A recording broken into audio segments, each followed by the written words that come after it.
C'est quand on met une flûte, c'est qui commence? Je commence. Quoi, je commence avec toi? Je commence avec toi. Alors, on va avoir la chance de voir Geneviève Guevara, Fatima Cheiban et Yasmina, que j'ai eu l'occasion de voir aujourd'hui, qui vont commencer à me partager leurs écrits, et on aura la chance de bien les écouter. À vous, mesdames. Merci beaucoup, Rachida. Alors, avant de commencer, je remercie ceux qui sont restés, qui ont eu l'amabilité de rester pour nous écouter. Ce que je trouve toujours essentiel et vraiment, lorsqu'on est artiste, je trouve qu'on doit avoir vraiment cette décence de s'écouter mutuellement, de se congratuler mutuellement et de ne pas penser uniquement à son nombril. C'est quelque chose que je tenais vraiment à dire parce que j'étais assez choquée de voir qu'il y en a certains, dès qu'ils sont passés, ils sont partis. Je ne trouve pas ça sympa du tout. Et c'est malheureusement récurrent dans le domaine artistique, que ce soit au niveau de la peinture ou littéraire. Alors, je vais un peu me présenter, puisque moi, je ne fais pas partie d'une maison d'édition. Quoique, on ne sait jamais, parce que Donnel avait des idées, voilà. Mais bon, on verra bien ça entre nous. Je suis d'origine belge, donc je me suis ce matin levée tôt pour venir. C'est pour ça aussi que je suis un peu fâchée d'avoir fait autant de kilomètres et de voir qu'on s'en va. Évidemment, on ne savait pas que j'étais belge, mais quand même.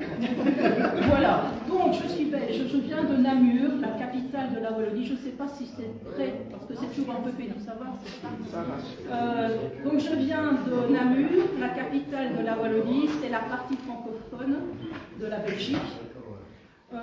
Au niveau de ma formation, je vous montre comme ça, on va faire un peu la maligne. J'ai fait des études de philologie romane, c'est-à-dire pour devenir professeur de français dans les dernières années de ce qu'on appelle en Belgique le secondaire, et ici on dit le lycée.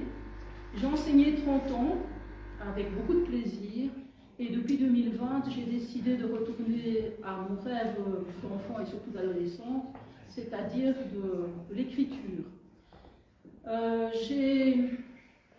J'avais fait des études pour devenir professeur parce que ma prof de théâtre m'avait dit, elle avait fait les mêmes études que j'ai faites, le meilleur moyen pour être professeur excusez-moi, je recommence. Le meilleur moyen pour être poète ou romancière, parce qu'à l'époque c'était surtout romancière que je voulais être, c'est de faire les études de philologie romane.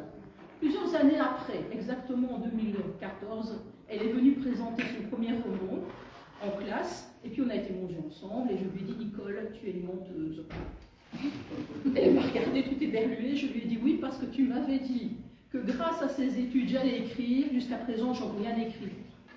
J'avais beaucoup écrit à l'adolescence, et puis à la vingtaine, j'ai rencontré le papa de mes enfants, qui est marocain d'origine, comme ça les Marocains ne le savaient pas, comme ça vous le savez, mes enfants sont double nationalité, et puis j'ai plus écrit. Pendant 30 ans, j'ai plus écrit, et puis j'ai recommencé, c'est peut-être triste à dire, mais c'est quand je suis partie. C'est pas mon ex-mari qui m'a empêché d'écrire pendant ces 30 ans, hein. Mais je pense que j'avais d'autres choses à découvrir, à faire, notamment avec l'école. J'ai beaucoup aimé tout ce que j'ai vécu, mais je pense que c'est un bagage pour ce que je fais maintenant. Et puis 2017, j'ai repris l'écriture, un rythme effréné, surtout depuis 2020 où j'ai arrêté l'enseignement. J'écris parfois 6 poèmes par jour. J'écris un roman depuis 5 ans qui est vraiment énorme, qui me prend un temps fou, qui est colossal et me plaît beaucoup. À part ça, en 2018, j'étais vraiment presque poussée, incitée, avec vraiment beaucoup d'insistance par beaucoup d'artistes, surtout d'origine maghrébine. On y reste, hein, toujours, pas pour rien que je suis là. Autant la Tunisie que l'Algérie, un peu moins le Maroc, mais puis alors ça ne fait rien, le Maroc s'est bien lancé aussi. Et donc on m'a lancé à faire quoi? On m'a incité à faire quoi? C'est la peinture. Or je n'avais jamais peint, mais jamais peint de ma vie avant 2018. À ce jour, j'ai exposé 2 fois, et là-bas, où je m'étais installée tout à l'heure, vous pouvez regarder, il y a mes 2 recueils de poèmes, et il y a aussi reproduction de mes peintures. Alors, je suis arrivée un peu lourdement chargée tout à l'heure et j'ai pas pensé vraiment à ce que j'allais lire. Et en écoutant tout à l'heure, je me suis dit, ah, je sais par quoi je vais commencer. Avant de commencer encore la lecture, je remercie beaucoup Amar et Hassen pour leur organisation, pour leur sympathie. Et j'ai décidé de lire ce premier texte. Il n'a pas de titre, il n'est pas encore publié. J'ai beaucoup de recueils qui sont presque prêts ou prêts. Et il y a celui-ci, donc sans titre. Vous allez peut-être reconnaître certaines choses. Adossée à la colline, la maison n'est bleue que des coups reçus au cœur. Ceux qui y vivaient ont jeté la clé.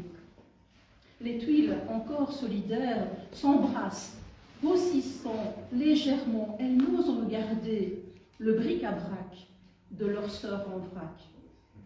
La maison berbère s'effiloche et la tristesse s'exprime sur ce toit. On en est où? Rafistolage, bricolage, raccommodage? La maison berbère souffre d'abandon, souffre de rejet. Tizi Ouzou se lève. Ira-t-elle au bout de ses rêves? Un autre que j'ai écrit et qui faisait partie du recueil instantané, Rachida l'a déjà lu et donné aussi. Le titre c'est Félicité. On change complètement d'univers, je vous préviens. De la tasse de porcelaine fine s'échappe un djinn. Lentement, imperceptiblement, il danse à peine entre vapeur et délicatesse parfumée. Et la chatte, les yeux mi-clos, le surveille. Le thé s'étire voluptueusement, langoureux, sensuellement, paisible dans son précieux écrin. La féline s'étire voluptueusement, sensuellement, paisible sur son coussin fleuri. Tout en retenue élégante, la main frôle la anse, la câline. L'ambre liquide se noie, la humée, et l'humeur se mutine. Une gorgée, et le monde se redessine. Bâillement voluptueux, étirement tout en souplesse, une invitation à la caresse. Le vent ébroue en notes cristallines le carillon, il n'est besoin de rien de plus. On retourne à Tizi Ouzou, vous allez voir. Désolé, les Marocains. Le silence des hirondelles, c'est le titre. Parce que quand j'étais la troisième fois, je pense, en Algérie, j'avais séjourné un moment à Tizi Ouzou, la ville, et il y avait tout le temps des hirondelles qui passaient dans le ciel, et ça m'a beaucoup influencé pour beaucoup d'écrits, notamment celui-là, donc le silence des hirondelles. Quand le vent mugit et chahute le monde, quand la fournaise s'étend bien au-delà des fourneaux, je m'interroge. Les hirondelles dansent-elles encore à Tizi Ouzou? Quand la tristesse est sueur, que la sueur est suaire, que l'ossuaire en perd les os, que le monde en perd ses os, je m'interroge.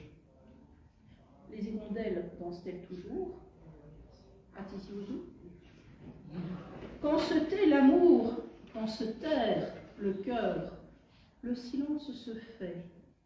Plus de rondes d'arondes dans le ciel de Tizi Ouzou. Plus de rondes d'arondes dans le ciel du tout. De son exil volontaire, de son confinement involontaire, je relis l'hirondelle, ses tracés célestes, ses messages de fidélité et de dévouement. Je relis ses billets de bon augure. L'été est chaleur d'épure, l'été est vent pur, un été de porcelaine. Le silence des hirondelles est le silence des anges, juste des ajustements. Dans ce silence bruissant devant reprendre son souffle et accomplir les promesses.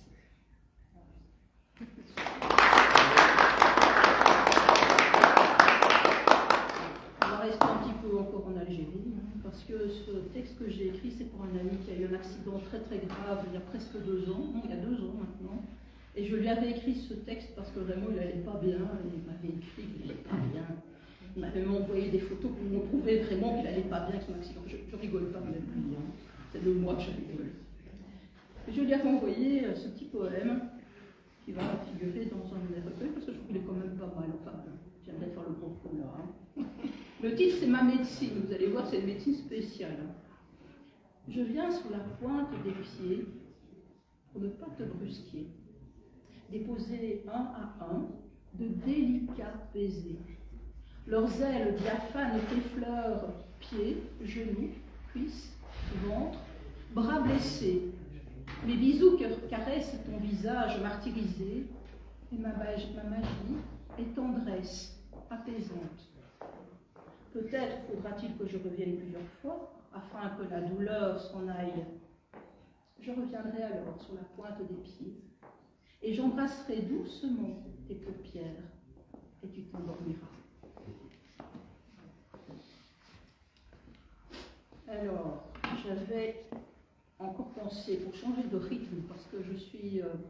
tout à l'heure, Alain disait qu'il était en marge. Tu te souviens que tu m'as dit ça? Bah, moi, je suis une marginale. J'ai écrit d'ailleurs plusieurs textes qui s'appellent Marginal, mais... ou Divergent, mais celui-ci, c'est pas ça, mais vous allez voir que ça n'a rien à voir avec ce que j'ai lu avant. Le titre, c'est Cut, en anglais. On coupe. Ne te prends pas le chou avec des broutilles, des pécadilles, qui brouillard, brouillon, te foutent le bourdon. Coupe avec tout ce qui t'embrouille, coupe avec tout ce qui te casse les couilles, coupe avec ses cordons, torchons, torche-cul et lavette, torche dynamo et brûle-gueule. Coupe à la sorpière, à la serpe, au couteau de cuisine, à la scie sauteuse, à la hache menue, à la tronçonneuse, aux ciseaux de coiffure ou de manicure, voire même au cutter pour les finitions. Coupe avec ardeur, avec candeur, avec hargne, avec simplicité, ou avec esthétique, volonté. Mais coupe, bordel de merde!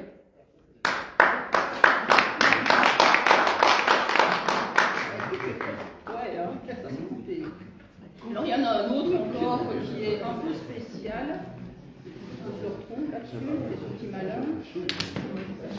Le titre c'est O, la voyelle O.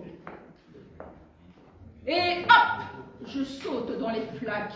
La gadoue est mon terrain de jeu, la boue mon espiègle maquillage, et hop, je chatouille la grande ours. Elle éternue de poussière d'étoiles et je m'envole dans les champs intersidéraux. J'y cueille des bouquets d'hirondelles et de coquelicots. La vie pétille dans mes doigts effilés. À bout de souffle, je trébuche et plonge dans la mare au canard. J'y taquine le bouchon. Il rit. Il rit encore, et hop! Je saute dans la mare des grenouilles voisines et embrasse à pleine bouche une rainette étoilée. Un prince charmant, hop, hop, hop, hop, hop, d'un coup de patte j'agite le nénuphar. Les contes d'enfants me grisent trop, et hop! Me voici dans le jardin d'Éden, où je fourmille de toutes mes jambes. Je croque la pomme 2 fois, pour être sûr. Clin d'œil et pied de nez. Je ris et hop! Me voici reine de Saba, me voilà fée des libellules. Un ver luisant, une luciole, je suis un électron libre. Ne vous en déplaise, triste cire emmitouflée dans vos certitudes de pacotille, d'un grand coup de talon, je m'enfuis de vos aires grises. Et hop! Dans mes bottes de 7 lieues, je survole monts et merveilles et m'arrête l'espace d'un instant. Je lis dans le mar de café des ombres. Chinoise, des ombres rigolotes, tout un monde parallèle qui m'enchante lui aussi. Je me contemple à la psyché, sous la poussière des fossettes, par mon minois. Une beauté sauvage, candide, sensuelle, et surtout ludique et espiègle. Et j'ai pas fini d'effectuer cabriole et culbute, farce et attrape, de sautiller, de surprendre un clin d'œil, et hop! Je m'envole dans un nuage de sauterelles, de criquets, de coccinelles savantes. L'air embaume la lavande. Soudain, on dirait le sud. Je m'accoude sur le toit du monde et crie à plein poumon « Je suis libre !» Et l'écho me répond espiègle « Tu es ivre !» Et je vais terminer, j'espère que je n'ai pas pris trop de temps, j'en sais rien, je ne vais pas vous tout regarder. Je vais lire un que j'ai écrit en Tunisie, à la suite d'une réflexion que j'avais eue avec une amie qui est artiste, une de celles qui m'a incité beaucoup à peindre. Et elle avait fait un tableau concernant les haragas. Mal prononcé, désolé. Voilà. Pour ceux qui ne savent pas, c'est les personnes qui quittent en général le Maghreb. Pas tous, mais enfin il y en a beaucoup qui brûlent, oui, il y en a certains qui brûlent leur papier. Et donc ils traversent la Méditerranée, il y en a beaucoup qui meurent en cours de route. Et mon amie Latifa, eh bien, elle avait fait un tableau concernant justement ce phénomène. Et quand j'ai écrit le texte, c'était par rapport aux jeunes Tunisiens qui quittaient le pays. Quand je l'ai lu en Algérie, on m'a dit bah, la même chose pour nous. Le titre, c'est « Révolution sans compromission ». Nous avons enfilé nos robes d'abeilles et nos culottes de papillons. Les autres, excusez-moi, je crois que je fais comme tout à l'heure Maggie, désolée, je vais m'y reprendre. Peut-être que c'est ça. Je vais peut-être attendre qu'on ait fini de s'installer. Voilà. Donc le titre « Révolution sans compromission ». Nous avons enfilé nos robes d'abeilles et nos culottes de papillons. Les autotamponneuses, pavoisées de parfums amers, ont transpercé nos droits vitaux et l'harmonie intime. Dorénavant, démembrement occasionnés par des fripouilles pouilleuses, frustrations sont notre seul horizon. Nous partons. La colère comme bâton de pèlerin, colère contre ces oligarques vils qui ont sucé notre terre et souillé notre avenir. Leurs fripes mouillées d'infamie ont enfermé nos rêves, ont fermé nos mains et dessiné des ombres. Nous avons enfilé nos robes d'abeilles, nos culottes de papillons, et l'aiguillon de la colère a construit le radeau des effacés de l'histoire. Radeau tendu dans le crépuscule poudré de mauve, nous partons, exsangues, et dans nos mouchoirs des larmes de désespoir séchées. Nous partons pour bousculer cette ligne d'horizon sans fin. Nous partons, étape ombreuse, pour bousculer le soleil ensommeillé. Notre salut n'est pas un salut. Notre salut n'est pas un adieu. Nous avons enfilé nos robes d'abeilles et nos culottes de papillons. Nous partons chevaucher les étoiles de mer, loin de tous les poisons. Nous partons au carrefour de la liberté cueillir des gouttes bénies, une sueur laborieuse. Nous partons parce que cette fierté que ces fiefés voleurs ont voulu anesthésier, ils l'ont exacerbée. Notre barque, nous l'avons ornée de tous les rêves endormis. Notre barque, nous l'avons colorée de tous les songes tapis. Nous avons enfilé nos robes d'abeilles, nos culottes de papillons. Nous partons, mais notre salut n'est pas un adieu, mais un au revoir. Vous revoir quand du lointain s'allumera le lourd pain blond. Nous vous confions cette terre embaumée de mimosas et de jasmin, parce que l'histoire est un palimpseste géant. Nous écrirons notre partition. Notre sésame sera encore encre de sèche et effacera les ratures d'injustice. Notre promesse est profusion d'étoiles intuitives. Le calame sera le nôtre. Nous enfilerons alors nos sublimes robes et nos culottes brodées lorsque notre sueur transmettra, l'or en sésame, nous reviendrons.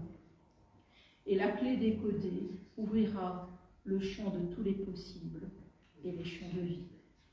Je vous remercie.